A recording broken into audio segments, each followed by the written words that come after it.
Слава Ісусу Христу!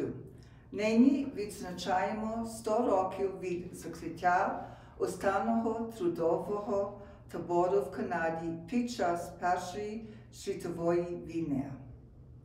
Це справжня чорна пляма історії Канади, коли бувші громадяни країн, які виходили до Австро-Угорщини, були несправедливо репресовані як ворожа національність. Між тими, котрі були інтерновані, крім німецьких воїнів і городських осіб інших національностей, було 5,000 українців. 100 years ago, 1920 marked the closing of the last of the 24 detention camps across Canada, where 5,000 Ukrainians were detained and stripped of their civil rights during and immediately following World War I. Their property and assets were confiscated, and they were used as forced laborers to develop Canadian infrastructure, from building roads in Banff National Park to logging and mining in British Columbia, Northern Ontario, and Quebec. An additional 80,000 individuals had their documents seized, their civil rights curtailed, and were required to report regularly to police authorities. This internment operation, as it was referred to, had a profound effect on internees and their families and left a lasting impact on the Ukrainian community in Canada. By recognizing and commemorating this tragic part of Canadian history, the Ukrainian Canadian community strives to ensure that such injustices are never again repeated in our country. On behalf of the Ukrainian Canadian Congress, Manitoba Provincial Council, I bring greetings to the academics and researchers who have diligently compiled information about these operations over the years, and to all participants of this commemoration. Згадаючи наше минуле, ми зможемо запобігти повторінню історії. Дякую за увагу.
українців, які під час Першої світової війни були інтерновані по цілій Канаді. Нехай пам'ять про них у Бога буде вічною, і поки ми на землі, щоб у нас ця пам'ять була про них.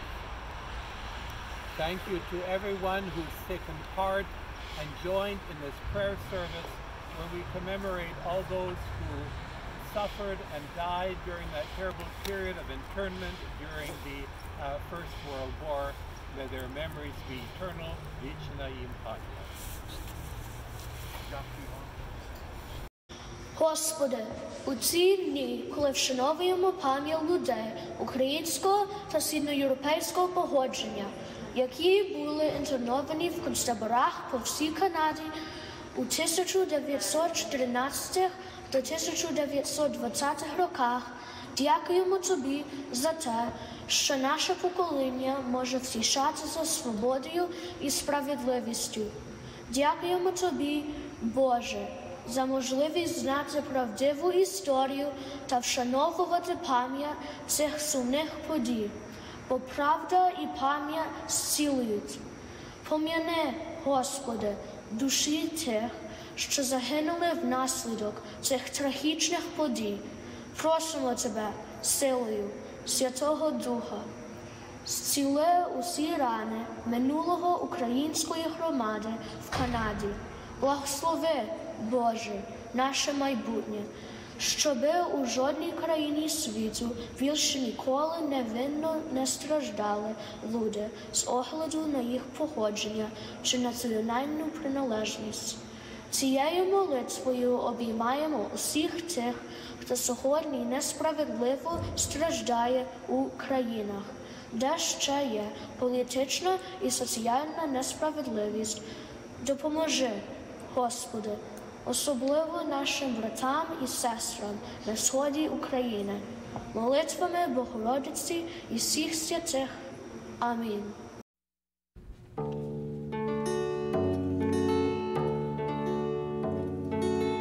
Castle Mountain, Canada. The posters promised farms, fields, stenciled yellow against the stamp of sky burning blue. Red barn, woman in white, dressed licked by wind. Baby on one arm, the other raised in salute to a man imagined beyond the page. We'd not seen picture books, our own stories not illustrated by told, but we were lured by drawings like children, tricked. We came and they took our men away, from prairies surging with long grasses into mountains of bald-faced rock, replaced unbroken horizons with wire. Gave them shovels and demanded they tunnel into rock until roads appeared, which will lead to peaks so beautiful they would be renamed castles. National treasures and our men would be released, brittle as split rock and sent not home, but to the prairie where our own skin was cracked, soles as feet as thick as leather. We became hardy with absence, and when they returned, we danced and sang. Our throats raw with gratitude. As curdled as the milk, we'd make into cream. Sucked off spoons, our lips closed around the taste, mouths silent against word. What we didn't say, we were the women from the posters, waving goodbye with babies plump in our arms, chicken fat at our feet, men unseen beyond the edge of the picture. The wind always breaks clean.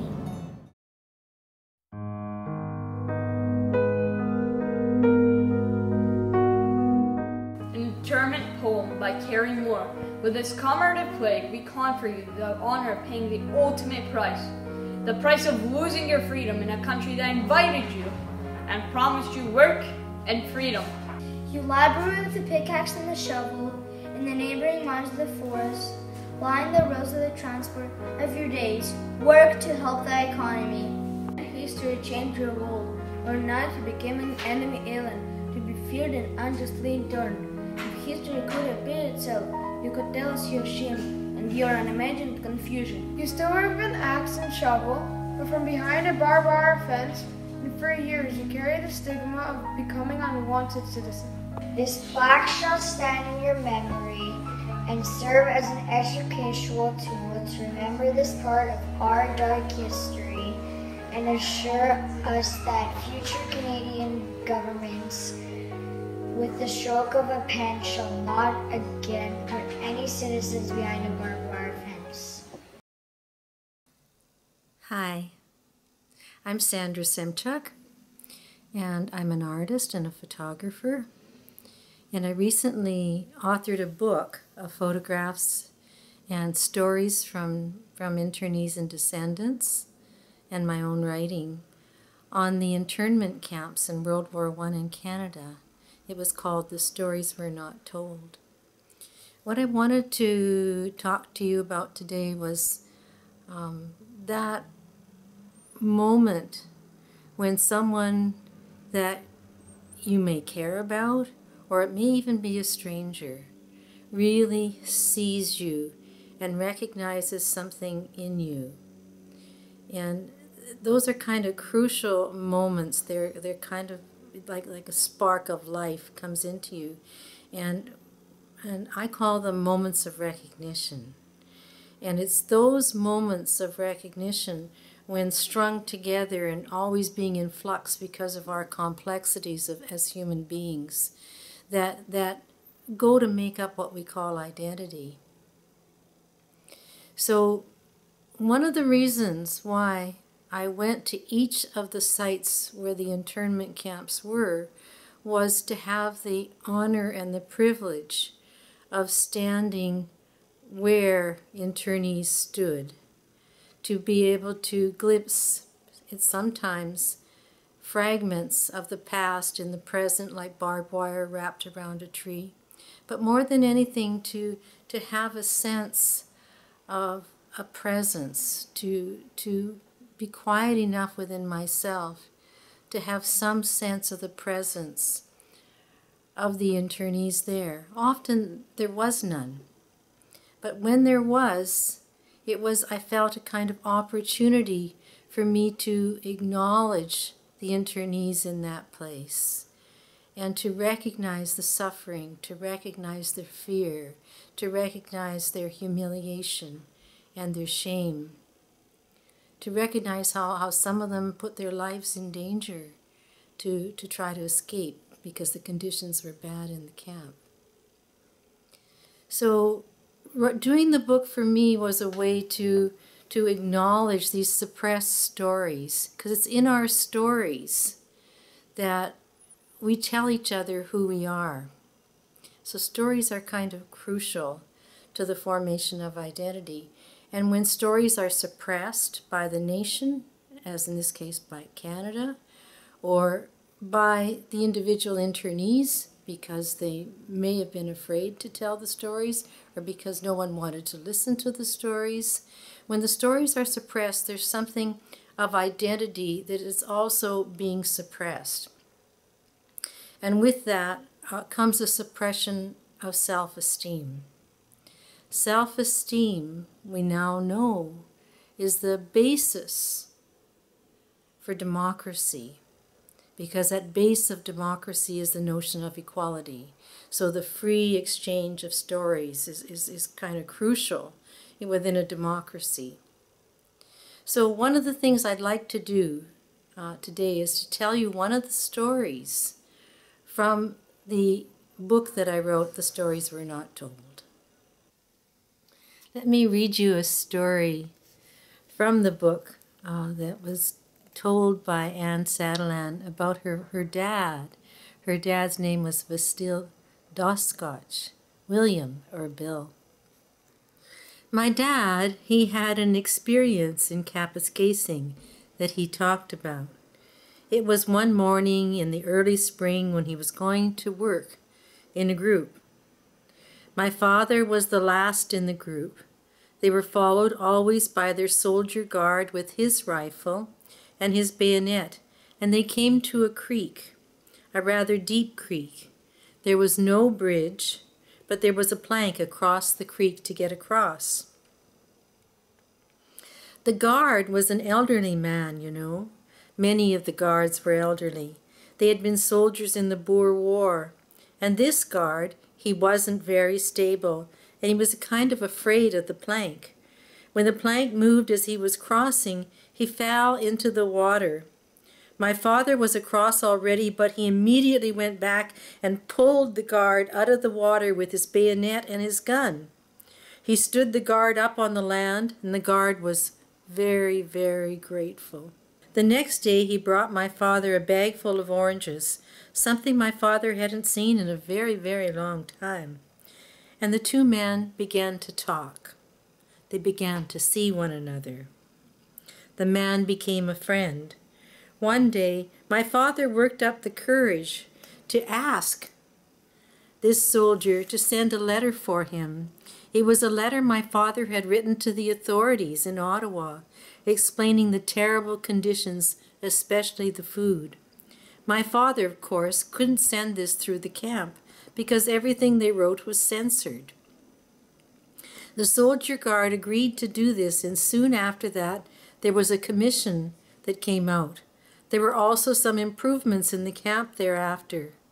But just after this, the guard came to see him and said, "Bill, you shouldn't be sleeping with your cot facing the window."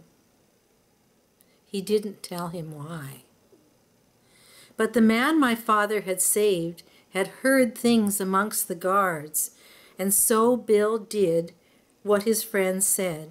He put his bed under the window instead of facing the window, the way he liked to sleep. My father liked to get the early morning sun. And lo and behold, I don't know if it was that same night or the night after, a shot came through the window, and it ended in the wall where my father would have been sleeping. So he knew that someone was out to get him because of the letter. My father didn't hear much about it afterwards. There was never any commission that came out to look into why he was shot at. Soon after that, he was released. And it was January 1920 when he was released. And when we think about it, the war had ended in 1918. He was finally released.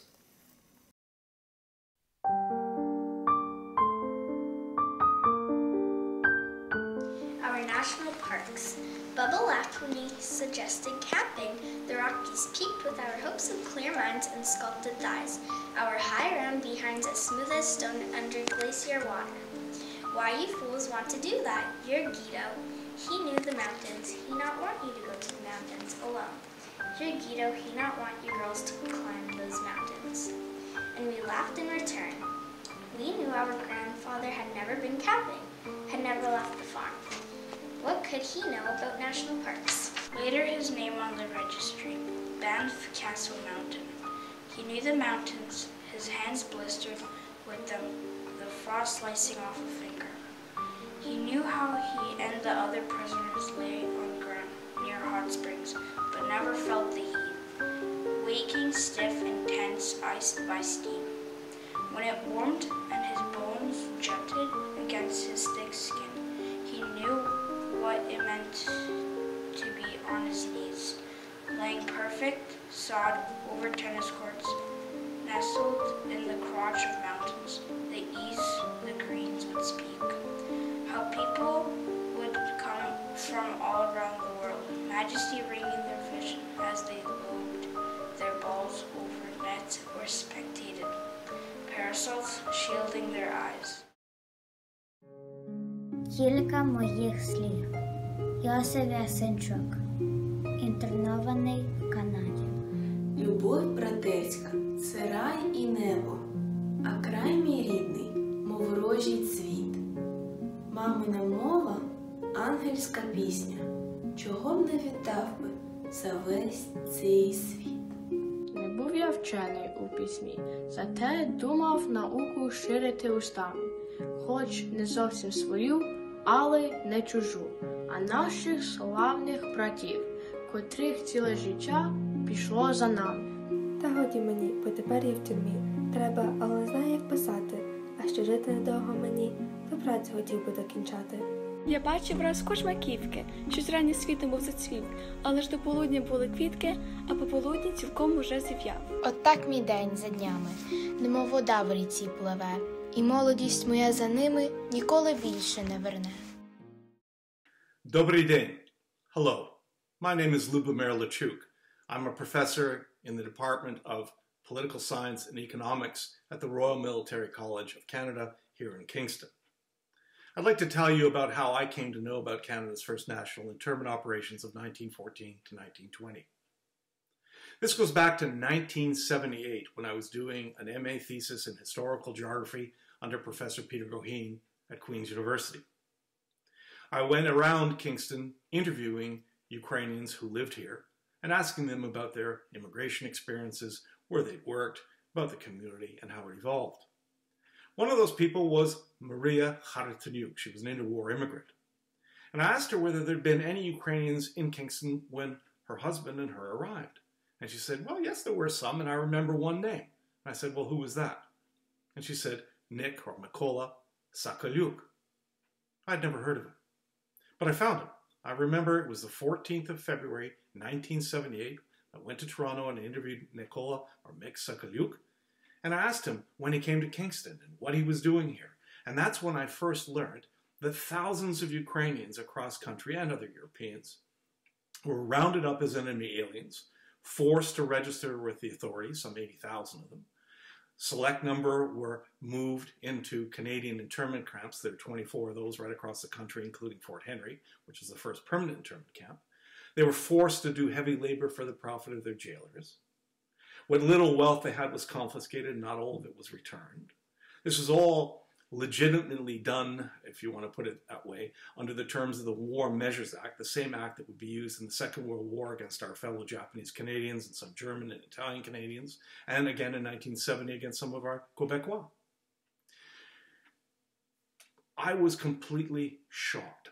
I grew up in Kingston. I was educated here. I had never heard about this. I'd never heard about the Wartime Elections Act, which in 1917 took the right to vote away from these people. I didn't know about the wartime xenophobia and hysteria or the pre-war prejudices that saw people like us as not even being white. When Ukrainians were held behind Canadian barbed wire, like this wire from Castle Mountain in Banff National Park, some people in the community, in the wider community, didn't even think we were white.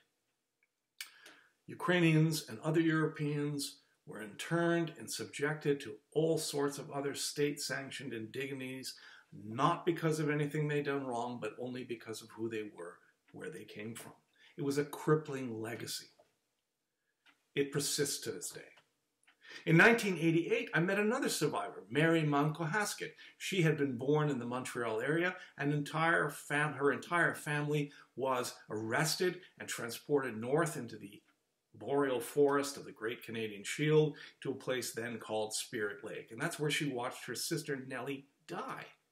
People died in these camps. People were shot trying to escape.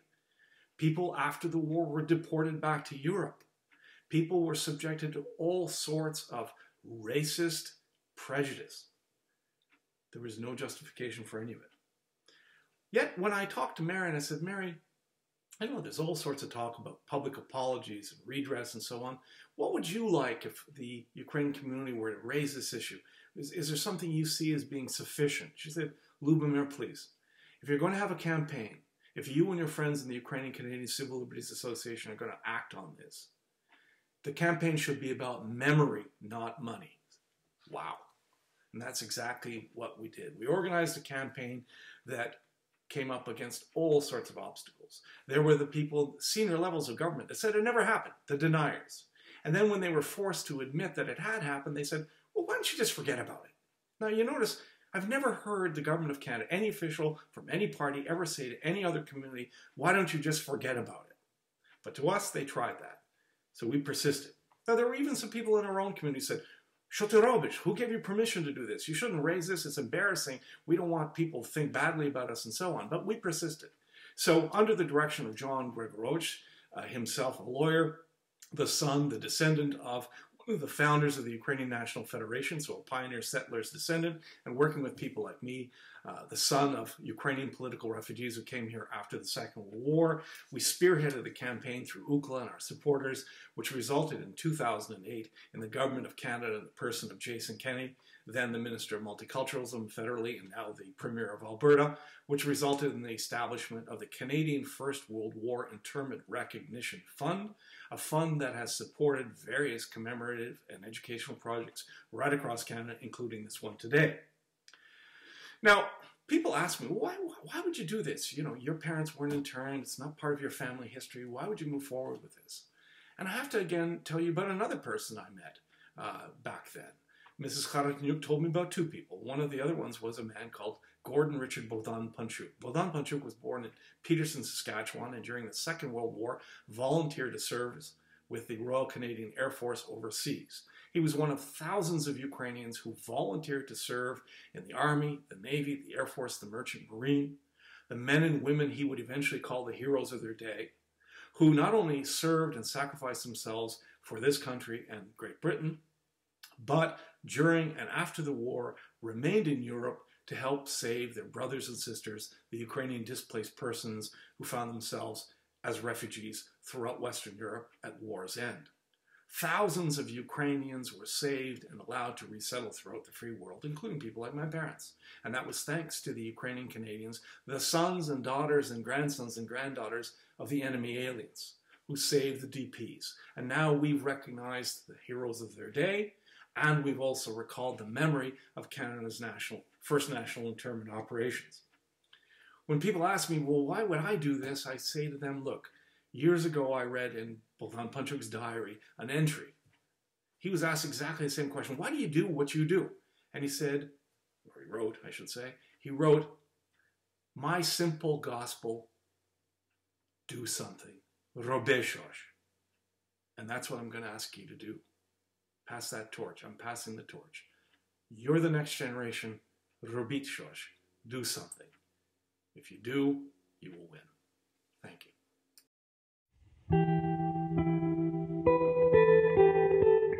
There's no spirit lake, Mary. No spirit lake like yours. Well, acknowledge that. The sharpness of your wit, so fine it's a point of light, a wayward star. But the lake of your youth, those depths that you crossed with the shuddering outboard of memory, there's no place like that. We've looked on the map, our fingers along every blue line, the places where they pool, the names listed. There is no place called Spirit Lake. Yes, there is no spirit that rivals your own, but the memory has made a watered body of grief and given it a name. Your sister lies at the bottom of another nameless place. She must, because there is no Spirit Lake.